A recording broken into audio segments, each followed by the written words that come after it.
Hey, welcome back to the second video, all about Grow United and the projects that it is backing.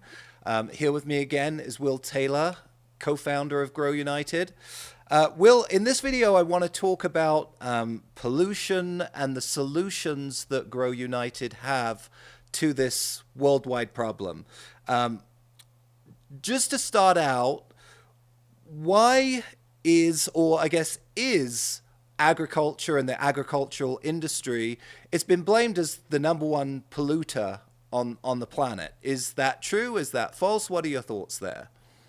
So I have a lot of thoughts on that, and I think that it gets a spotlight that has created some fallacies within it. But I think one of the things that we believe a lot is that it can be a really, really big part of the solution. And if you just look at one of the things I always go back to is if you look to history, so particularly the cow or the ruminant, right? So bison and cows, they've been on the earth for thousands of years, a lot longer than we have. You go back to mammoths. And somehow the earth has always seemed to do okay until we started polluting it with cars, automobiles, and flying trains and planes all over the world. And somehow we're pointing our fingers back at the thing that's been on the planet more than we have. And so I think there's something there. There's a natural form of the earth and the animals coexisting within it. And I think as we've dove deeper into that, we see a really good weave between regenerative agriculture particularly and us living here in really innovative times as human beings with new innovations and technologies coming what seems like every day. I'm not sure what that animation was that just played on your screen, but it was highlighting your points of Yeah, something. I think it just means that whatever I was saying is truth. Right. Yes. Okay. Question two, let's talk about carbon credits. For somebody that's never really understood, maybe we've heard it in the news, just dissect, in simplest terms, what are carbon credits and how do they work? Okay. So I believe that carbon credits in today's world are one of these examples to where we as humans start conceptualizing and adding ways to live cohesively with the natural world along with how we live it and continuing to advance technology.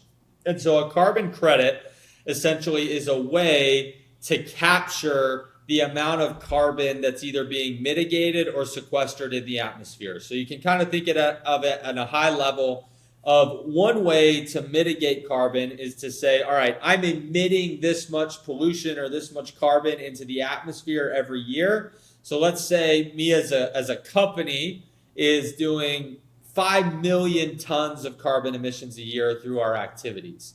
And that was in 2023. And then in 2024, I'm going to go from 5 million to 3 million. So you get the mitigation credits in that, which is the difference, which is 2 million, which is awesome. We can all diminish or mitigate the amount of pollution that we do on a daily basis and a yearly basis.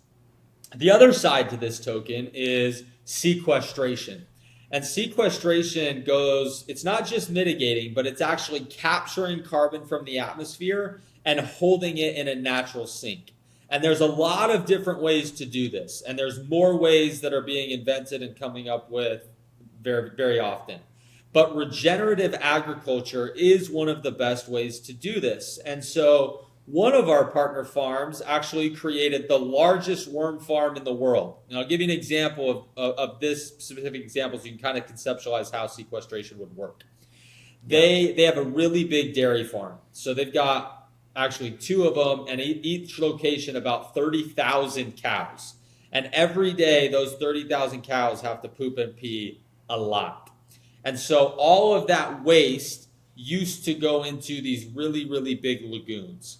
And they would just sit there and they smelled terrible and they held a bunch of crap. And that is not good in a small area for the earth that they're on. And so what they came up with is they built this massive bed of worm farms and then a sprinkler system. So instead of all of this waste going into a big lagoon, it actually gets pumped into this sprinkler system. And it's kind of crazy when you see it because you look out and it just looks like you're watering a big dirt field.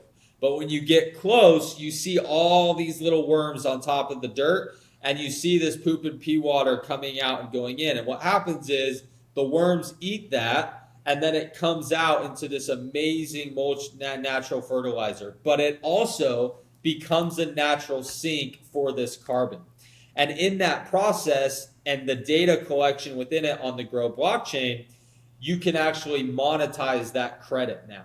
And so you look at these companies that have massive pollution outside of agriculture, and you say, okay, we're FedEx, we're Amazon, and we're shipping and running things all over the world. Well, they can only mitigate so much, right? And so they're working on it, and they're going to mitigate from X number of tons to Y number of tons. But then they can buy these carbon credits from companies that have an excess. And so instead of being a carbon negative, they become carbon positive. And so the goal is to make everybody reach carbon neutrality. And so then we're generally, as a globe and as a species, living in carbon neutrality. And so you can buy these offsets to then offset what you're doing and how you're polluting. And we've helped farmers make, actually some of them, millions of dollars off of these practices. And it takes specific regenerative practices to do it, but it's a really, really cool play that leverages blockchain and our mission and brings the two together. Okay, so this is a marketplace essentially of people that need to buy these carbon credits and also people that are creating these carbon credits. Why is using blockchain a better way to have that transaction? What has happened in the past that maybe isn't so great? Yes. So one of the things that happened is this is very new. And so the definitions of what a carbon credit is or how do we collect the data on that has been new. And so people have come on and said, okay, here's the standard, here's the standard. And then unfortunately, people have created carbon credits that were not real and backed by anything. And so there was actually Delta Airlines was in $1 billion class action lawsuit over the last couple of years because they were purchasing these carbon credits, claiming carbon neutrality to their customers. But it turns out that the credits that they were actually purchasing were not real. They were backed by rainforests all over the world that were actually in no threat of being cut down or sequestering carbon or mitigating carbon in any way. And so the root of that problem comes down to tracking and tracing and verifying the data that is collected and transferred from one entity to another that is that carbon credit. And so the blockchain can come in and help with that. So as a carbon credit is captured over here at the beginning of the process, and then it is verified, and then it's transferred to someone else in an ownership, a transfer of ownership of that, what we would call an NFT of that carbon credit. Then once that carbon credit is used against the carbon output of that company, all of that can be tracked and traced openly on the blockchain for everyone to see, where in the past, that was very, very difficult to see. And so as a consumer, to trying to support a company that's nourishing the world through carbon neutrality, I was just kind of trusting their word on it. I was saying, okay, I believe you. But when we started doing further digging, or the people start doing further digging, they start seeing like, this is not correct. And so blockchain just brings that to the front where everybody can see it, it can be open, and you can follow the entire process from the beginning to the end. What plans does Grow United have to help facilitate the transaction between that farmer, or I assume it doesn't necessarily have to be a farmer, it could be me going in my backyard and planting 100 trees. How is that actually going to happen, that marketplace?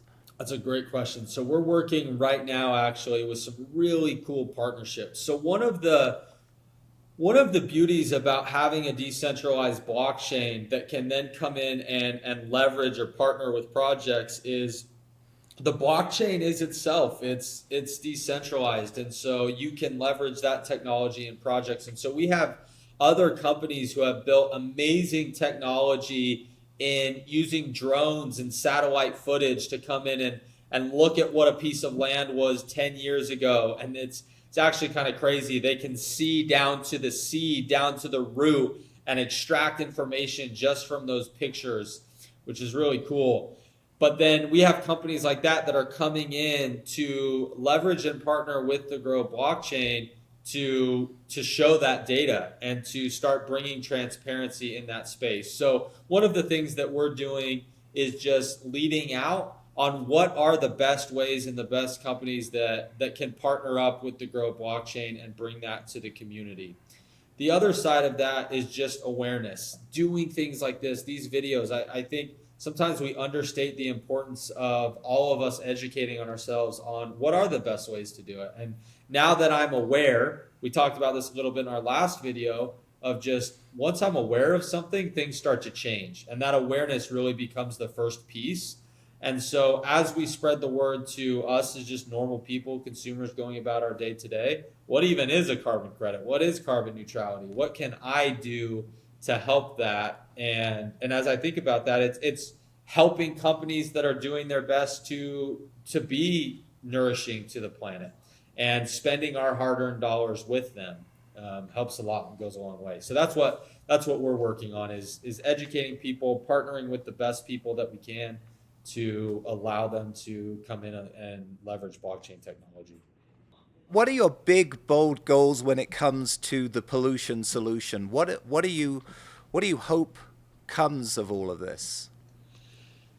So we have an internal goal sometime that we want to make that we say sometimes of carbon neutrality by 2050. And so that would mean that every person, every entity, every company is aware and conscious about the actions that we take every day and making it into where we are all nourishing the planet. And I think that that's a massive snowball effect into where everything gets better.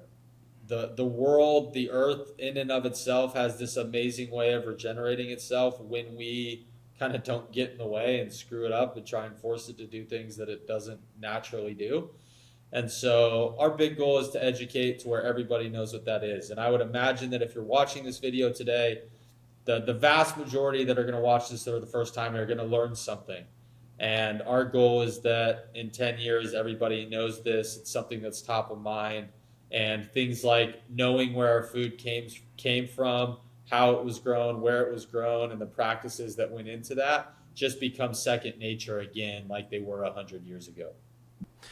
Pretty big goal, but nobody ever achieves a goal that they didn't set. So power to you for setting that. Well, the bigger you set it, if you fall short, at least you did something along the way.